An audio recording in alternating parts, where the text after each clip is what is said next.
At this very moment, Britannia burns.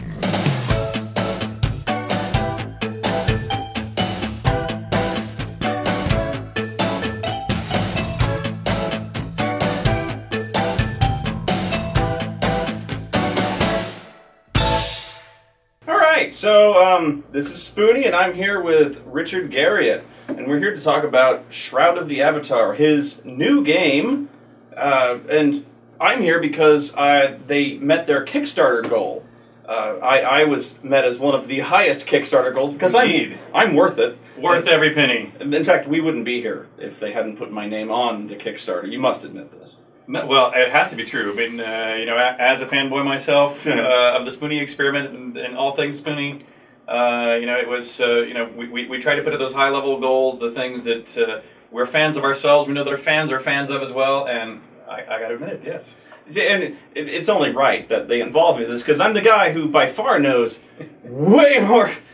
In this room, I'm the guy who knows way more about Ultima than anyone else.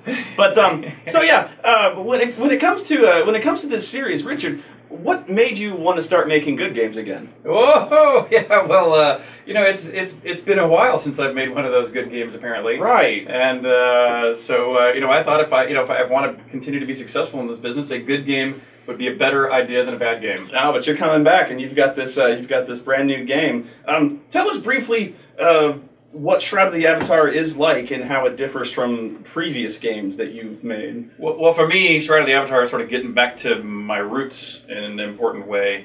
You know, as you are well aware, as the person who knows more about Ultima than anyone, that you know, while Ultimas are mostly remembered as a medieval fantasy, some of the very earliest Ultimas actually did have some sci-fi in them, but they some tidbits. But in recent years, almost really for the last decade, I've gone off to, you know, to do things that weren't traditional medieval fantasy.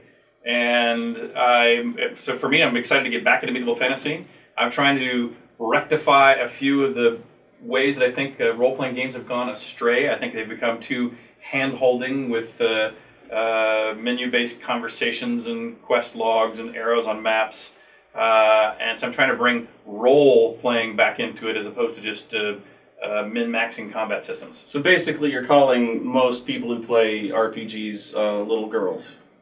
Well, there's definitely yeah. There's been you can play a lot of modern role-playing games without being a role player these days. Because I mean, yeah, because you're old school and yeah. You know, because I mean I can relate to this because most days people, you know, 3rd edition D&D, 4th edition D&D. They don't know what it was like. They don't know what it was like back in the day. You know, back in the day, you rolled 3d6 in order for your stats. You didn't like it. That was tough cookies. You lived with it. You lived with it, and you died with it. But did you bitch and moan? No, you didn't. You know, my first polyhedral dice, which sadly I don't have right here in front of me, my mother made for me out of pottery. You couldn't even go buy plastic polyhedral die. It's OG. Made out of pottery. That's OG right there. So like, no, it's because now you got 46 drop low. You know what this is? No, you roll 4 6-sided dice. You drop the lowest one. Oh yeah. And then you assign them any way you want. Oh, that's hilarious. This is so lame. I agree. No. Then you got these quest markers floating around. People don't even read the flavor text on these quests anymore. Why should you? Why should you? You're just following a marker. Right. And so literally the thing I find, you know, to be the quintessential example is, yeah, you just sort of ignore it. You either literally don't pay attention at all as you click, or you at least glance at it to make sure I'm not going to do something that's going to insult the guys that will attack me. But otherwise, you just click through it all until it's done, and then it's highlighted in your quest log, you click on the one you want to do now, and then you follow the arrow on the map, and then you mine the level 1 monsters if I'm level 1, until I can do it for level 2, until level 3. And that level grind is completely mind-numbing to me. So there's lots of beautiful art. I think a lot of, you know, by the way, there's tons of really great role-playing games these days, so I'm not knocking them broadly. But I think that there's a suite of features that have been created that are, you know, regressive. There's quest logs. In fact, there's arrows on the map, all this auto-mapping stuff. It's just too hand-holding. And I go back to, and we're just talking about one kind of the system. So for Shroud of the Avatar, we're going to go back to more typing conversation style interface, no quest log, and we're not exactly sure what we're going to do on the map to kind of help you out. But we're doing that same theorem even on things like combat. So, wait. you're telling me that I actually have to pay attention to play this game. There will be no way to succeed without paying attention. You might even have to remember a few things. Oh God. See, I have a job. I have to. I actually may have to like get up and do something today. And now you actually are making me read, and you're making me like. You might even have to take a note or two. No. Yeah. No. I don't want to do this. Yeah. I mean, and while we're trying to make sure you don't have to have the reams of notebooks like you had to do in some of those early Ultimas, we're not sure people are prepared to go back quite that far. And so we'll probably give you a journal of your whole history. But still, if you need to remember, why in the hell am I in this town? I know I was supposed to go see this woman in the red dress, but I forgot what I'm even supposed to talk to her about. It's not going to be on a quest log that's already pre-checked and ready for you to look it up. You're going to have to go look back at your own history that the game may have auto-recorded for you, but you'll have to go back and find, okay, oh yeah, I was in this other town, this person told me to go find the red dress. Oh yeah, I'm supposed to ask her about pearls, of course, and then ask her about, and they go, hey lady, tell me about the pearls. Speaking of things that have been lost to history, I'm curious about certain other things that have been lost to history. Like, what happened to the fuzzies and the bobbits? Oh, that's even worse.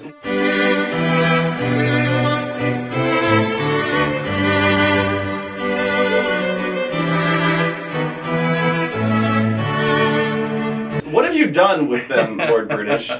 Well, the bobbits have disappeared for good reason. After Ultimas 1, 2, 3, which were really everything I thought was cool in movies and other games, so there were Balrons instead of Balrogs to not quite as plagiarize on Tolkien. And the bobbits, of course, were hobbits in slightly different form. The fuzzies, however, I actually have a soft spot in my heart for those fuzzies. I still like them. In fact, I'm hoping to resurrect something similar to them here in Shroud of the Avatar, because introducing races that are internally self-consistent and outside of their name, introducing somewhere across between those fuzzies and the imps, these empathic creatures I had in the later Ultima. I saw that in Blackgate, yeah. Is I want to bring back races and creatures that have kind of evolved within our world, that have rules of their existence, and kind of the fuzzies and the imps kind of represent that to me. So I'm going to go back to that. Yeah, because that's what I thought they might have been, was the imps. Was the little Ewok creatures who are very, very strangely enamored of honey, which required you to go into the cave of the naked people who live in the bee cave, which was one of the more obscure, arcane, 8-hour winding quests that I rather enjoyed going on about. But by the way, those imps, the thing I liked about those imps is that if which I'm sure you do remember because you know all things Ultima. Sure. And the fact that those imps would suffer based upon the death of any living things, including cellular life. Mm-hmm. And so by having them focus on or eat only things like honey and tree sap, and I think there are a couple other milk, I suppose. There was little enough or close enough to zero life in those things, yet they're still organic and have sustenance value. Mm-hmm. But they would always run away if you would start killing monsters or eating apples even. That's killing enough life that they cause pain and so fled. And so I like that. It was sort of my statement about the trials and tribulations of people trying to prove that vegetarianism is a good thing.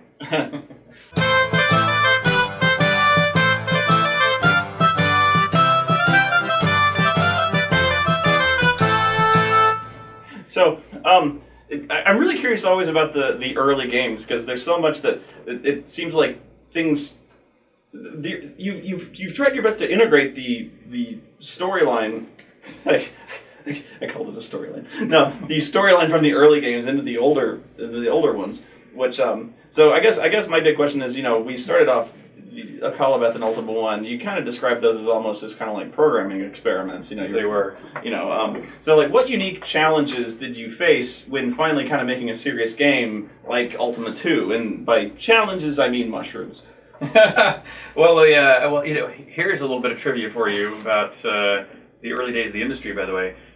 Which now that I know that you were born about the same time that I wrote a Calabeth, I'm sure you don't remember these earliest days, but actually, I lived a very sheltered existence, shall we say, up until I started in this industry. And my first publishers which were all California companies, those places were truly drug-laden environments. My first two companies basically imploded largely because of the not just the staff's drug habits, but the founders, the principals' drug habits. So I call it interesting.